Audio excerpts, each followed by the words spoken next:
What we have from SMC family inshaAllah, that the people whom are doing the postings inshaAllah,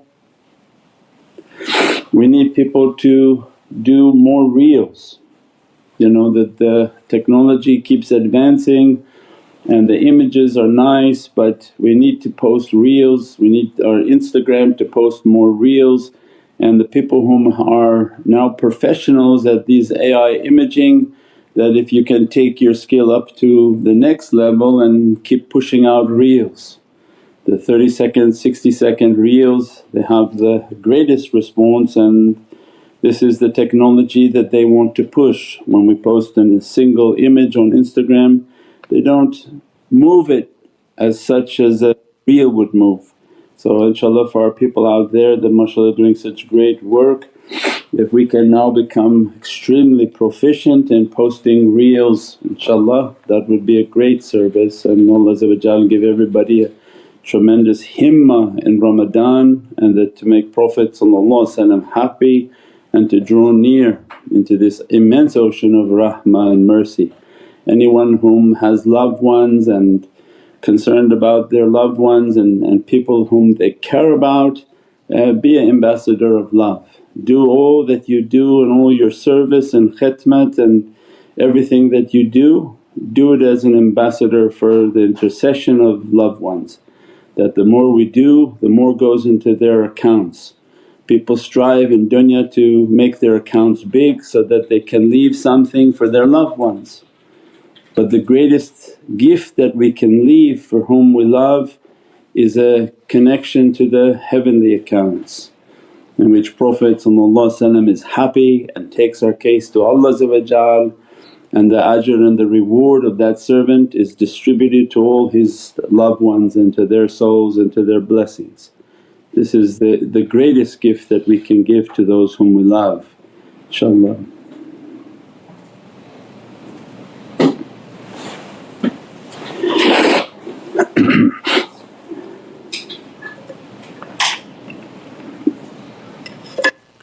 As-salaamu alaykum Sayyidi. Wa alaykum salaam wa rahmatullah.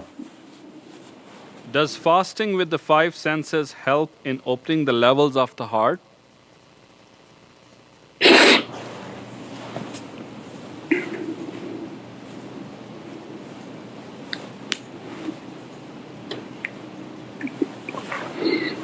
As-salaamu alaykum wa rahmatullahi wa barakatuh.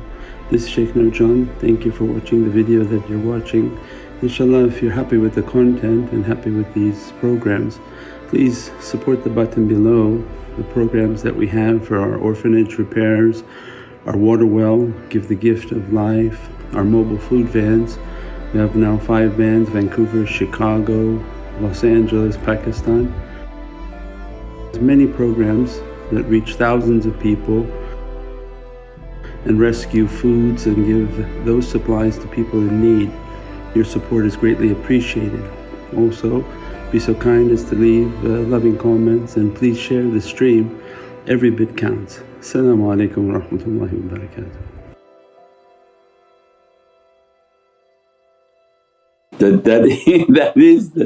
That is the opening of the levels of the heart. So alhamdulillah that a servant, to put it the other way, that if you don't fast with 5 senses your heart will never open.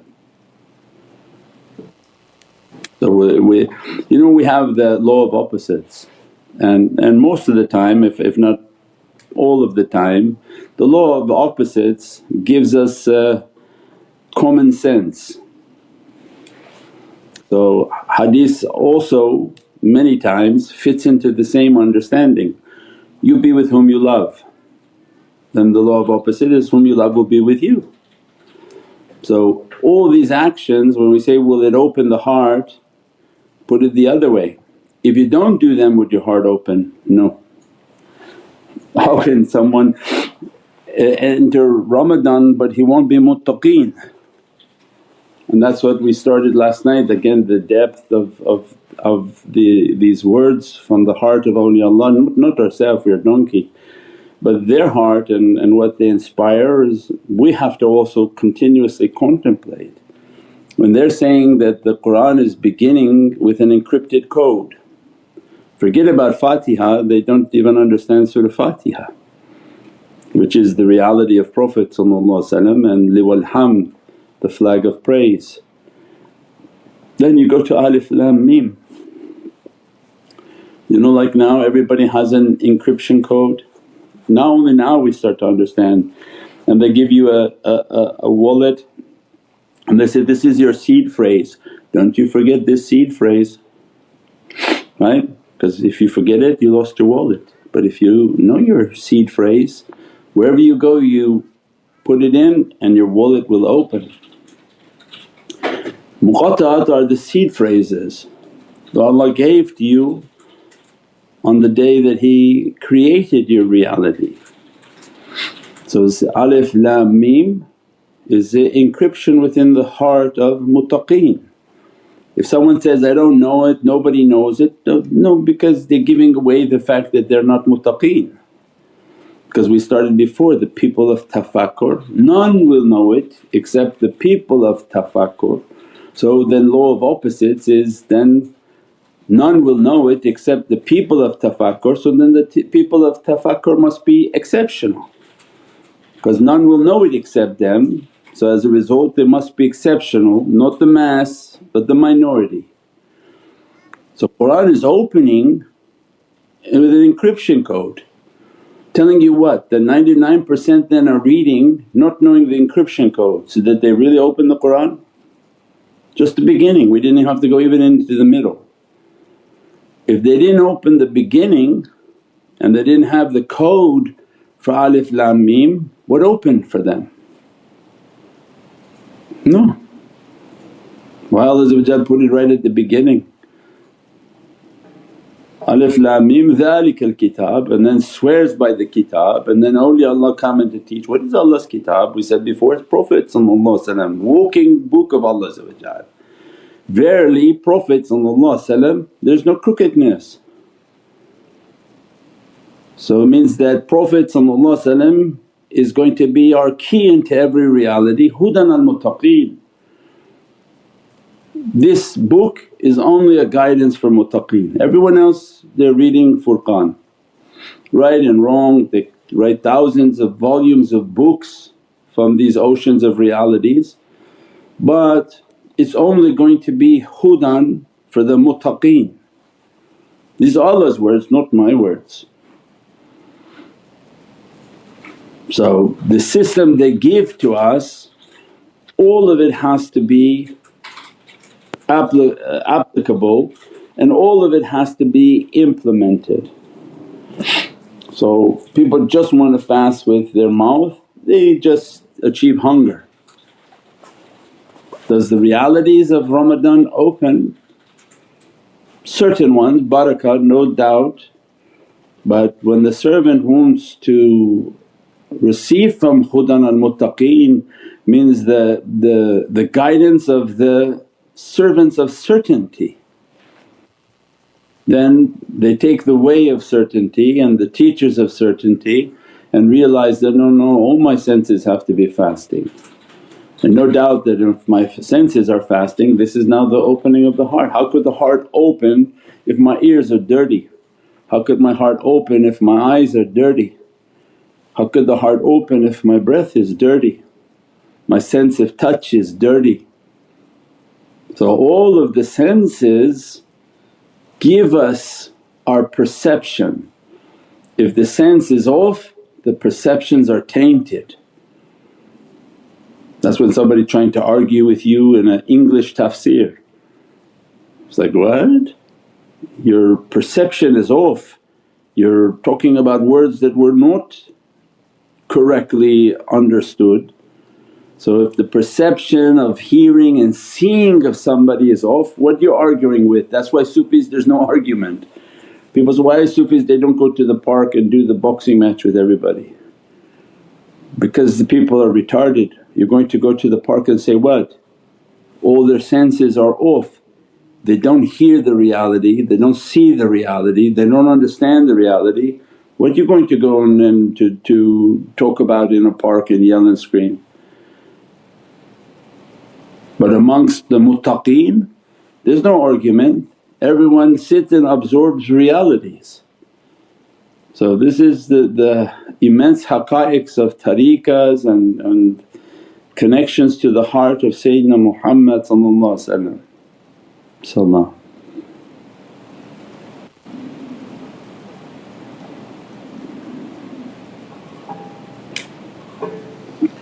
As-salamu alaykum Sayyidi. Wa alaykum salam rahmatullah. Is the service that will bring the student into taking accounting of themselves in the present moment? What was that again? Is the service what will bring the student into taking accounting of themselves in the present moment? The service and accounting are two separate things, because your service in life is your khidmat and you determine your tariqas based on service. So anywhere you enter into, your life is to serve and you're looking for an opportunity to serve Allah. So, and the service to Prophet. The accounting, everyone has to do an accounting, this is a completely separate issue. But our life is a service. But the majority of people, it's they enter tariqah, they eat tariqah food, then they go home and they sat and listened to a tariqah talk and they feel themselves tariqah students. These are muhibbeen, like people whom are fans. But the ashiqeen and the salik, the traveller of the path, they're of a different nature. They decided they're going to empty their bag, whatever they have of their life and they've collected it, they're giving it back to Allah. Whatever they have of time, they're giving it back to Allah. Whatever they have of ability, they want to put it in the way of Sayyidina Muhammad. So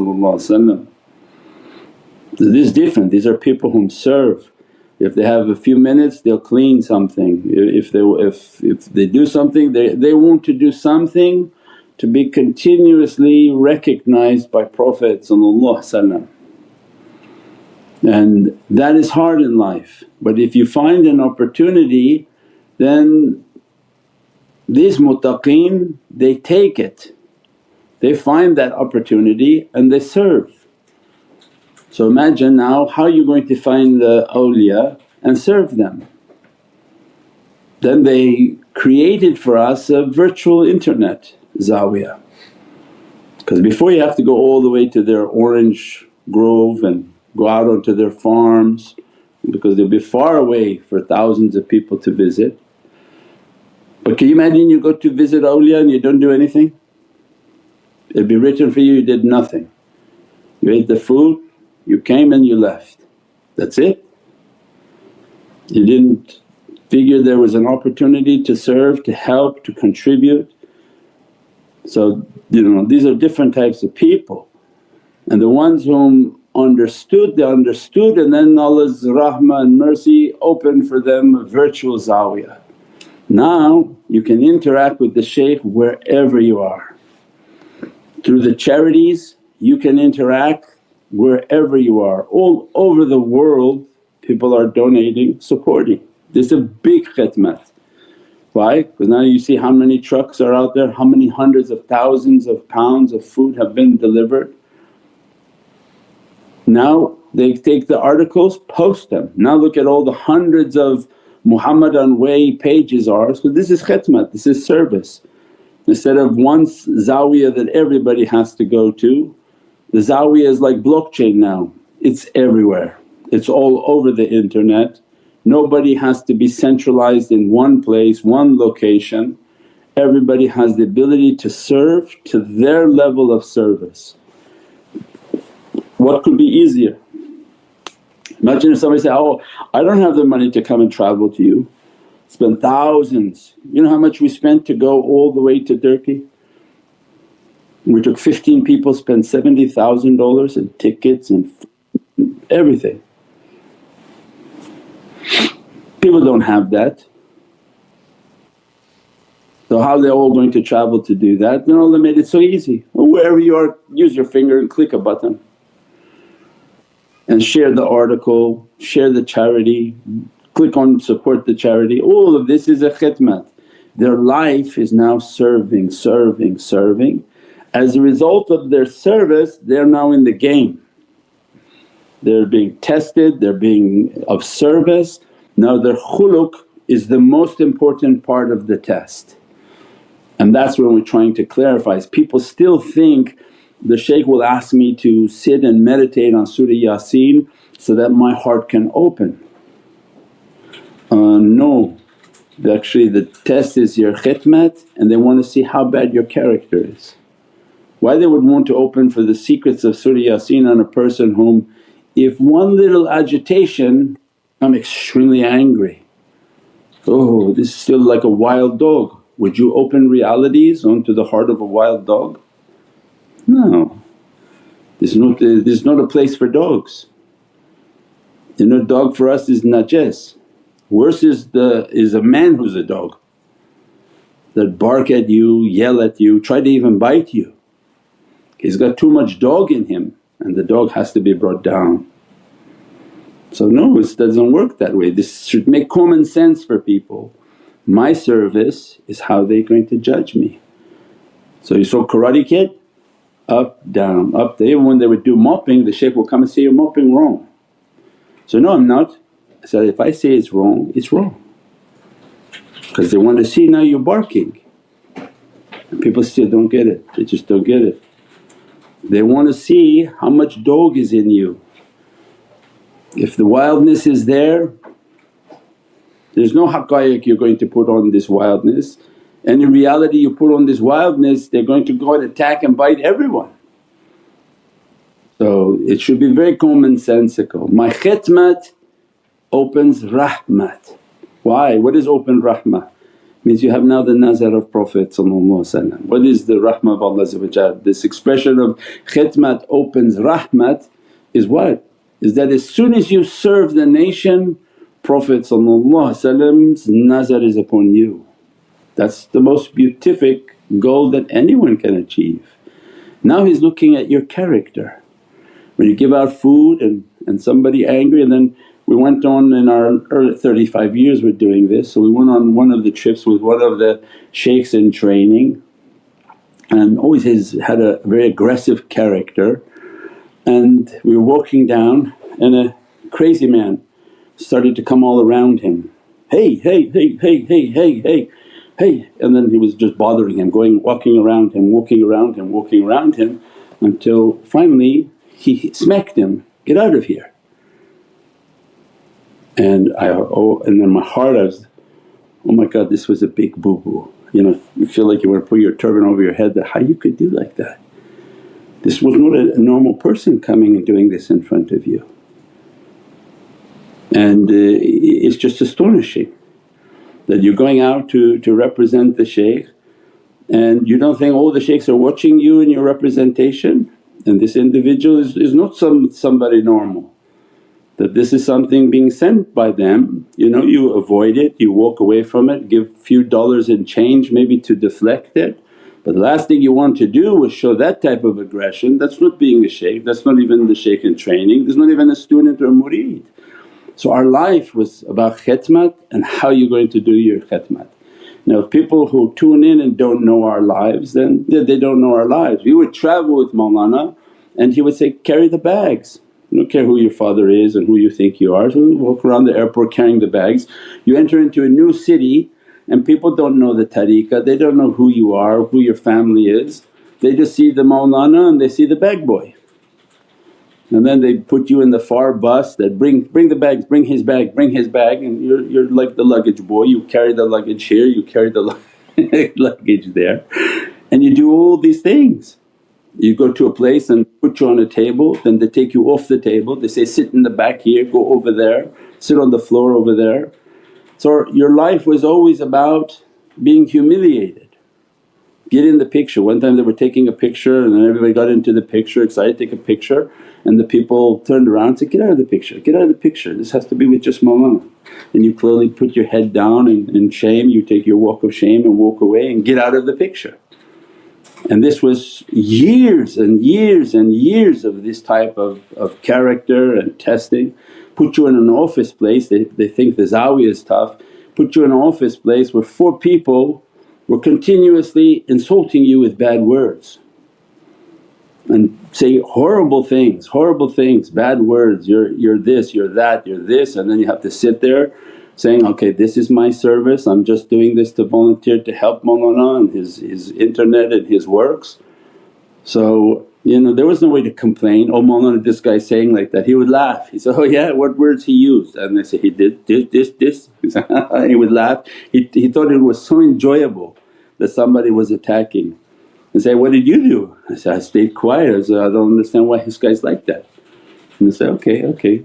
And this years and years this was like this. So people have no understanding when we talk about being tested, what tested means. So it's now everything is very cotton slippers. If you speak in the wrong tone people will be offended and run away. But the gate and the entry to the tariqah is tough, and life is about a service and khidmat, and that every khidmat is under observation. And this is the way. Without this khidmat how are we going to be observed and how is anything going to open for us? And that's why there's so many openings in our way and in our path. So many people are describing their hearts opening, energies are coming, because this is the tariqah system. Others they have enough system in place, they don't even have a way to contact the shaykh. You end up contacting nefarious people. So when we say a shaykh is travelling and they say, oh shaykh can we go to where they're travelling? Said, our issue is not with the shaykh who's travelling, especially the big shaykhs. Our issue is that when you don't have manners and you don't have understanding you seem to be starstruck. And the big shaykh he passes in 5 minutes, he goes into a room, you will never sit in, you'll never eat with him, nothing. Your danger is all the fake behind him, because those imitated ones are the dangerous ones where they come to you and say, oh come to me, give me your email, yeah I make du'a for you, I give you even a name. And then they start contacting you that, you don't have to go back to the shaykh that you had, I'll be your shaykh now. And this was always the immense danger of going on the road, and we were told in our lives, never go, we never went. We didn't pick up and go to London, and we didn't pick up and go anywhere. We sat right by our shaykh and served him, because of the danger of not knowing the manners, not knowing the adab, and all the plastic that travels behind the shaykh, how it's going to corrupt people and their hearts to become in difficulty. When another shaykh, a big shaykh is sick, there's no need to go visit his door because he's not talking to you anymore. So all the fake plastic will come out to talk to you. So why did you go all that way to see fake plastic? Because that shaykh his door is closed, he's not well. So why would you go to see the fake plastic? You got hit by some fake plastic bottles that probably hit you in the head, said some bad things. But when you have a shaykh, your test from Prophet be loyal to your shaykh. Good God, it's hard enough to serve, why you want to go everywhere and confuse yourself? Find a shaykh and serve the shaykh with your life, and you should reach your realities inshaAllah.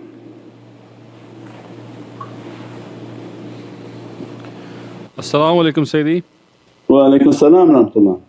This is relevant to the last question. Which negative character trait prevents one student from living a life of service in tariqah? Their ears can't hear, so they just gave the whole talk.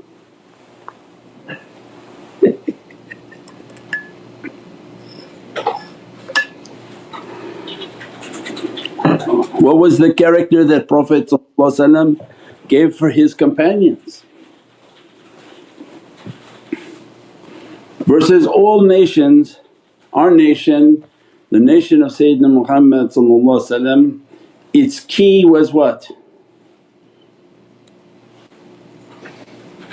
Samina wa ata'na, we heard and we obeyed.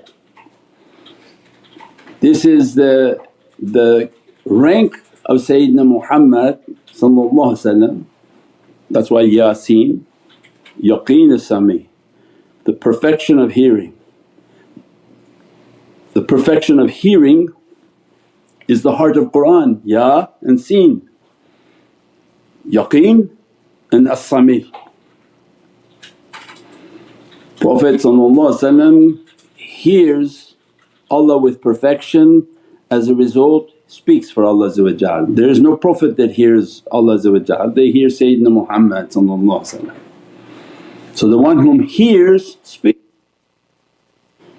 So the greatest difficulty is to hear when the shaykh is teaching, saying and giving isharat, and you find that you don't do it, you ignore it, you play around the line of it and everything closes because it's based on, I heard and I'm following.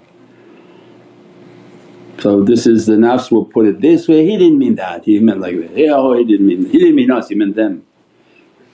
So the nafs keep playing with what they just heard and the guidance that they're giving. And so the people of Samina wa Ata'na were like the holy companions, they heard and they followed. They said, if Prophet said that, then 100% we are involved, we're engaged. Why? Because this is then the lock to everything. The servant who unlocks their hearing is now unlocking their heart, because they can fight against what shaitan is saying no, and they become yaqeen of their hearing. Because everyone's trying to go for the ears of the servant. The one who complaining, he's looking for somewhere to throw his shaitanic energy into your ears. So we don't hear complaints, we don't care for complaints. So it means the hearing is only for the Divine, so that they clean it, they clean, they hear their consciousness, they hear their shaykhs, they hear what Prophet holds for them, and then they become the people of hearing, Samina wa Ata'na. And as a result then their hearing is becoming perfected. Only through the hearing can they achieve the service, the real service they should be doing. Because you hear the shaykh but you don't want to listen and serve the way he's telling you. And when you do listen, then you'll get closer and closer to what your soul is telling you on how you should serve. And that becomes much more intense, much more deeper, because it's from the soul reality.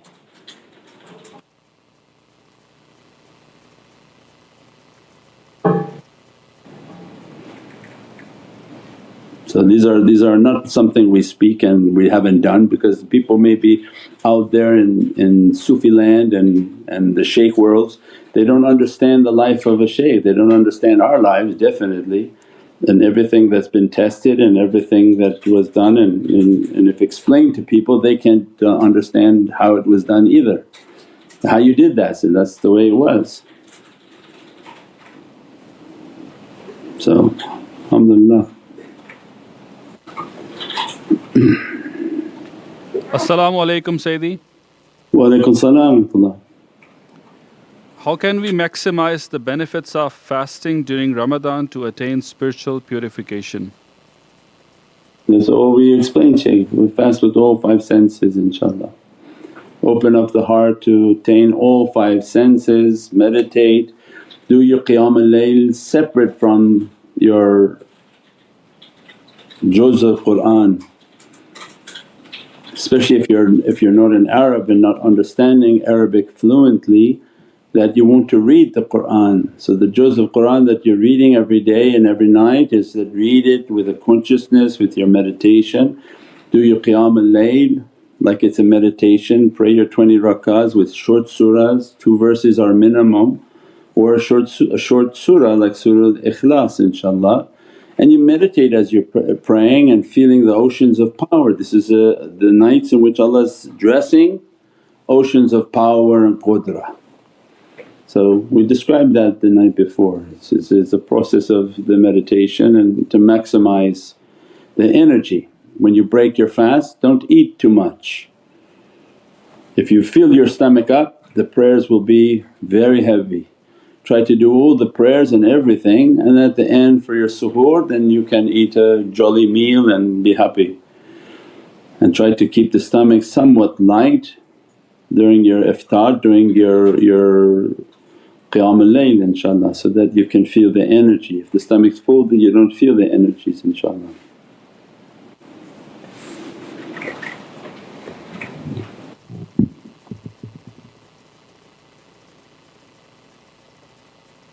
As-salamu alaykum Sayyidi.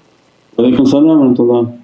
Sayyidi, when you were speaking of blockchain, Harut and Marut had the seed phrase, but they were still blocked. They did boo-boo.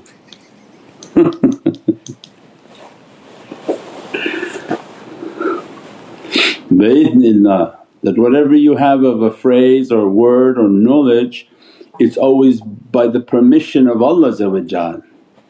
So the servant who broke the covenant, then no doubt Allah locked the name so that they were not able to transform back to their angelic reality and to go back up. And they serve as a reminder for the angels, because angels can see them in the well upside down, and that all the people of black magic seek their magic and their fitna and their realities. So this is as a temptation upon this earth they've been left. That's why he said the reality of this earth is greatly not known by people.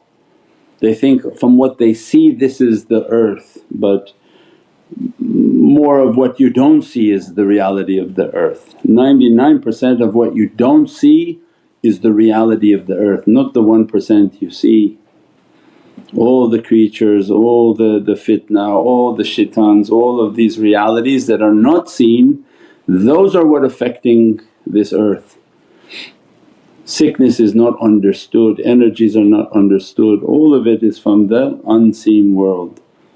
That's why then the kingdom of Sayyidina Muhammad Allah gave us in the month of Sha'ban is linked to understanding the jinn world, because they represent the unseen world, which their multitude is much more.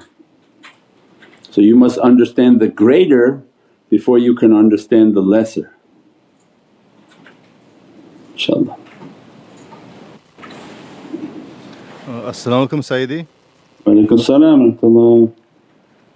So does that mean these angels have turned completely bad and are now working for shaitan?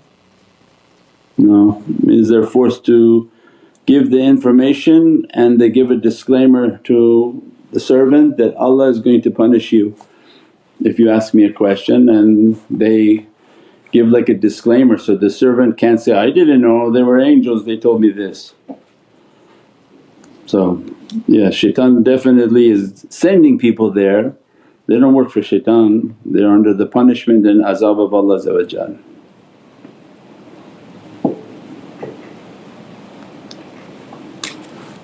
As-salamu alaykum Sayyidi. Walaykum salam wa rahmatullah. Sayyidi, as Ramadan is approaching, do you have any recommendations on how to keep a proper diet with exercise in this holy month, or should we not exercise and only focus on meditation?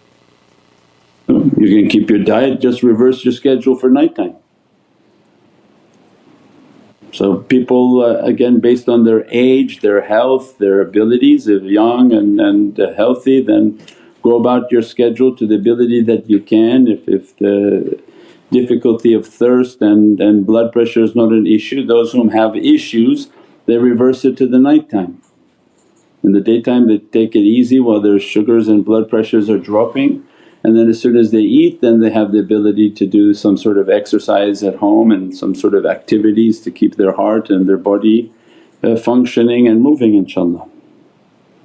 Even if it's as simple steps or weights for their hands, but everything can be reversed to the night time. They take their medicines at night, and in the day then just try to monitor everything and to keep everything slow in the day, and then at night when they eat they take their food, their medicines and what's necessary inshaAllah.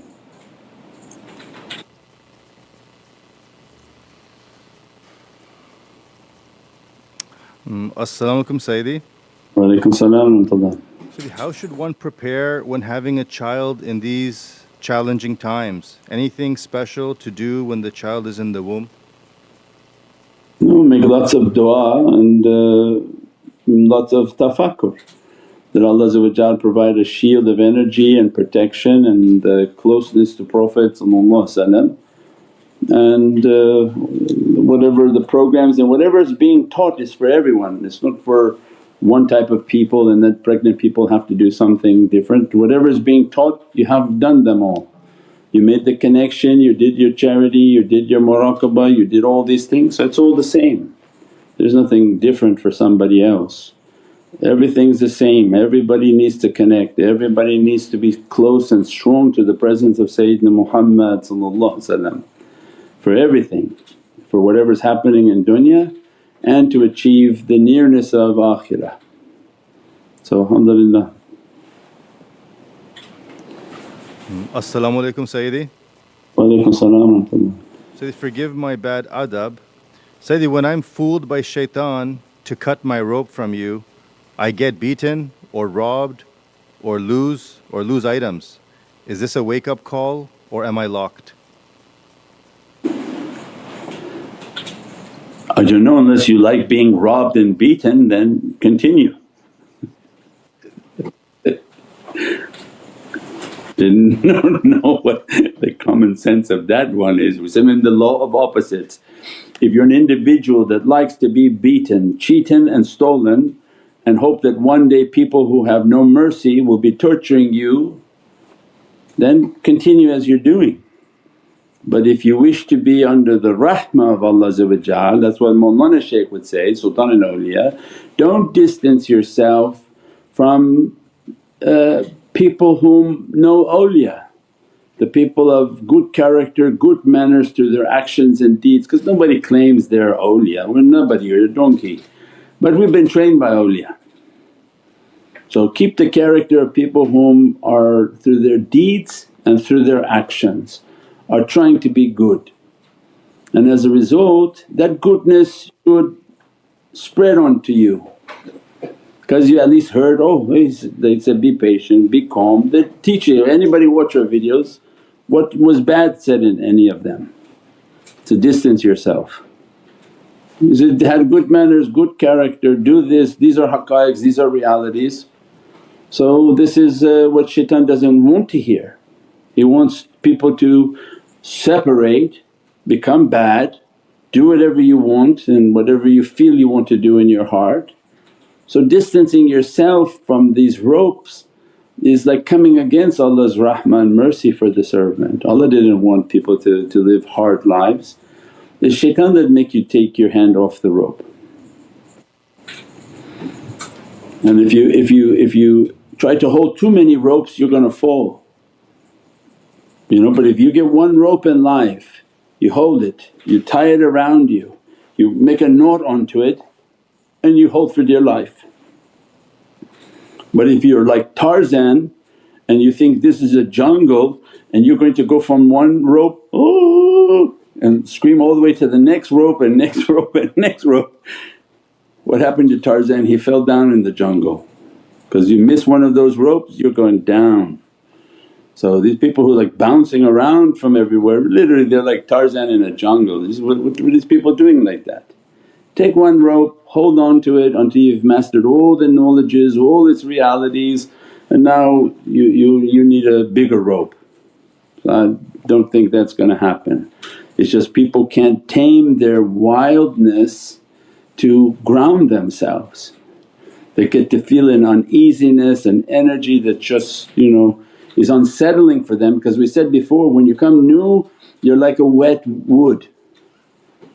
The wet wood, as much as we're burning it, the wood doesn't feel because it's wet, so it's so happy wait until you get dry, and then you start to feel the heat of the shaykhs and you feel things are burning, and you feel eventually your wood is on fire. Means you feel the flame and the heat of these energies and these realities and these testings in life, then alhamdulillah now you know you're lit. So this is the time in which to really hold tight, because that's when you feel like you're gonna run. And that's why the shaykh gets you involved and gets you to donate and gets you to participate, so that you can't run, because where are you going to run after you did all these things? You have to tie your foot to him. Right? The Algerian shaykh, the lion of the desert, he knew a big battle was coming. So he took all his murids to this mound of sand and said, here's a big rope, and said, every one of you start tying this rope around your ankles.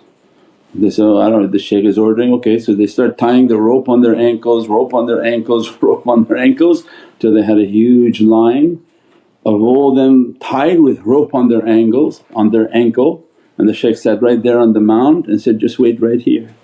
And they wait, they start hearing the tanks of the French armies coming up. And the students are now petrified that these forces are coming up the mountains, up the sand hills, and this shaykh is tied with all his students. And he looked at them, said, nobody's going anywhere. And they all went forward and they called him the lion of the desert.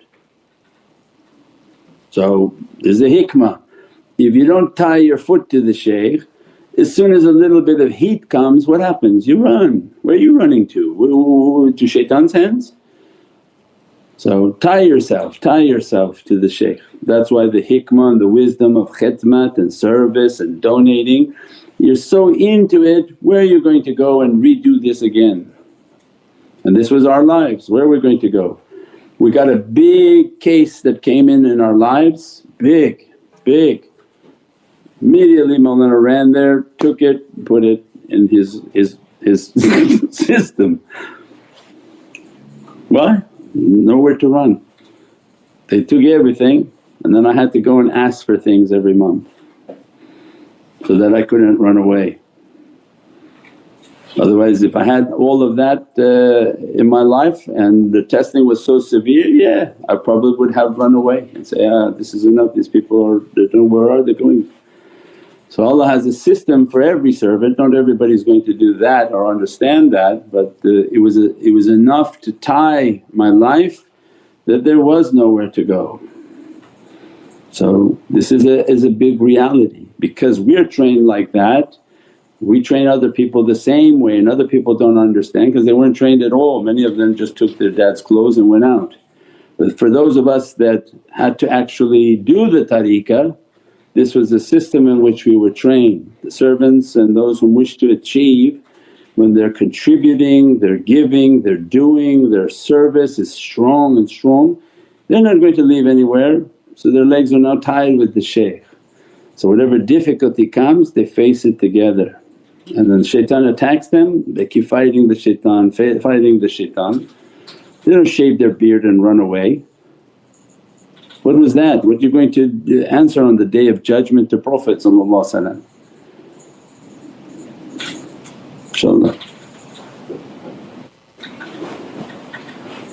As-salamu alaykum Sayyidi.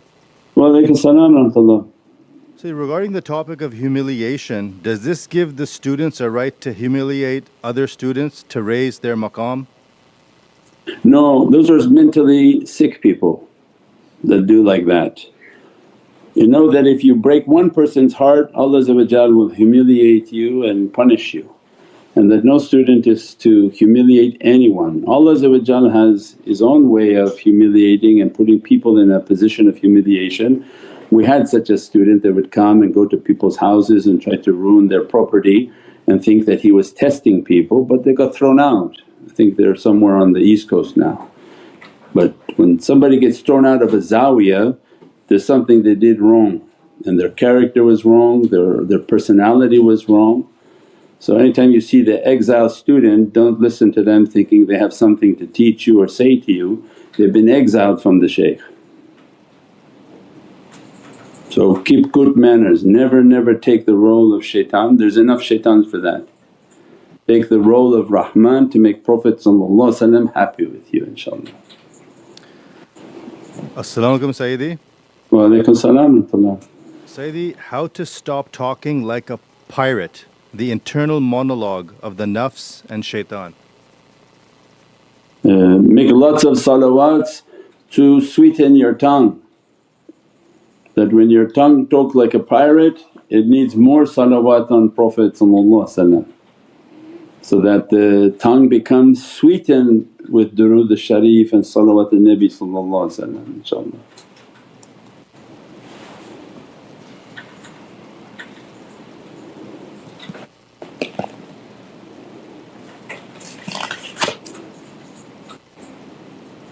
What we talked about last night.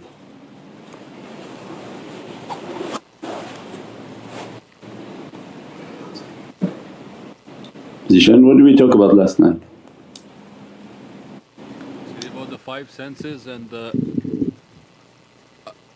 about the five senses and fasting during Ramadan with all the five senses, the Alif Lam With Mim. all the senses, yes, inshaAllah. How to fast with the ears, how to fast with the eyes. So how you fast with your ears? By listening to only goodness, blocking out waswas, blocking out ghaibah, blocking out anything that going to make Allah to break the fast, right? So what do we say, I don't like to use bad words, but the square-headed people that Mawlana Shaykh would call square-headed people, they love to give examples of how you're going to break your fasting. So like you put some water in your mouth, you did like this, you did like that, you break your fast. So they have a lot of rules on the breaking of fasting from the mouth, but we should all consider what is the rules of breaking the fasting through the ears. So those are the questions we should be asking and meditating, that what will break my fast in my ears? If this year is the year in which I plan to fast with all my senses, maybe there is no next year. So many things are coming and very fast, and this may be a month of Ramadan for you in a leisure way, where next year could be like other countries where there is no food all year round, where they're starving all year. So with the leisure that we have in certain areas and we can think of all these beatific things, it's best to think of how we can fast with all senses. And what would break the fasting of the ears? Well, anything that's not pleasing to Allah through sounds that are not right, through ghaibah and backbiting and listening to gossips and just unnecessary information coming to people that have not any value. So then all of this is in preparation, not just of what we're going to eat for Ramadan and our diet and menus, but, Ya Rabbi, how am I going to plan my fasting for my ears? And then I'm going to write a whole game plan on what I'm going to do for my ears. I'm going to pamper my ears with salawats this year, play salawats in the car, play salawats in the house to block from the satanic influence. Biggest fasting now is going to be fasting of your eyes. How do you now prepare your Ramadan grocery list for fasting with your eyes? What are you going to give up from your eyes? What things are you not going to look at with your eyes? What shows are you not going to watch? What social medias are you not going to watch, so that you fast with your eyes? Because whatever your eyes are looking at, it's affecting your heart. If food in your mouth affects your stomach, the food on your eyes affects your heart. Bad eyes, bad energy food coming to your eyes, your heart becomes sickened and bad heart. So eyes and heart are directly linked. Bad sounds affect the soul. So any damage to the sound is a damage to the soul. Why? Because the soul is a energy. What affects energy? Sound. Where does the sound enter? Ears. So if you want your soul to be powerful, make sure you're fasting and feeding the ears with the right sustenance. Eyes are the heart. You want a clean heart, clean the eyes. Take a path in which to keep your eyes closed and looking down. So all these senses then to work. The sense of touch, well, it has to be a sense of hardships and difficulties, so that not to pamper the self too much and puts it in a state of disease and discomfort. What other sense we have? smell. Just to be conscious of our breath and the energy of the breath means not to take the energies around us that are not appropriate. Going to places where people are smoking or the energies are bad and you're breathing in these energies. And people interestingly always say, oh Ramadan comes and my breath is not great. That in itself is its protection for you. Have you ever thought that why Allah make the breath of a fasting person not to smell good? Because you shouldn't be near people. It should be your time to isolate. It should be your time to distance yourself from people. If you're close enough to smell them, you're too close. So keep people at a distance, keep yourself at a distance, a time in which to slow oneself down.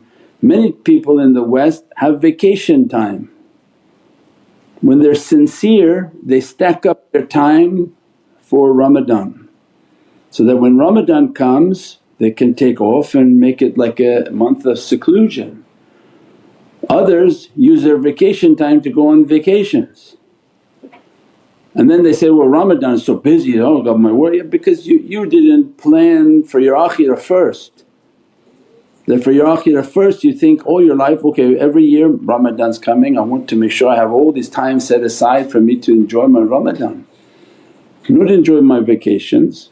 So everything is based on how we plan. These are the things that people should be asking, how do we plan for all of these? How do I plan my vacation time? How do I fix my eyes, fix my ears? As I'm preparing my grocery list for my stomach and my belly, then how am I going to purify my ears and my eyes and my sense of touch, my time and my ibadah, my worshipness. InshaAllah Allah give everybody their inspirations and their understandings, their meditation and tafakkur. Subhana rabbika rabbil izzati amma yasifoon wa salaamun al mursaleen walhamdulillahi rabbil alameen bi hurmati Muhammad al-Mustafa wa basiri Surat al-Fatiha. As-salamu alaykum wa rahmatullahi wa barakatuh. This is Shaykh Nurjan. Thank you for watching the video that you're watching. InshaAllah if you're happy with the content and happy with these programs, please support the button below, the programs that we have for our orphanage repairs, our water well, Give the Gift of Life, our mobile food vans. We have now 5 vans, Vancouver, Chicago, Los Angeles, Pakistan. There's many programs that reach thousands of people and rescue foods and give those supplies to people in need. Your support is greatly appreciated. Also be so kind as to leave loving comments and please share the stream. Every bit counts. As-salamu alaykum wa rahmatullahi wa barakatuh.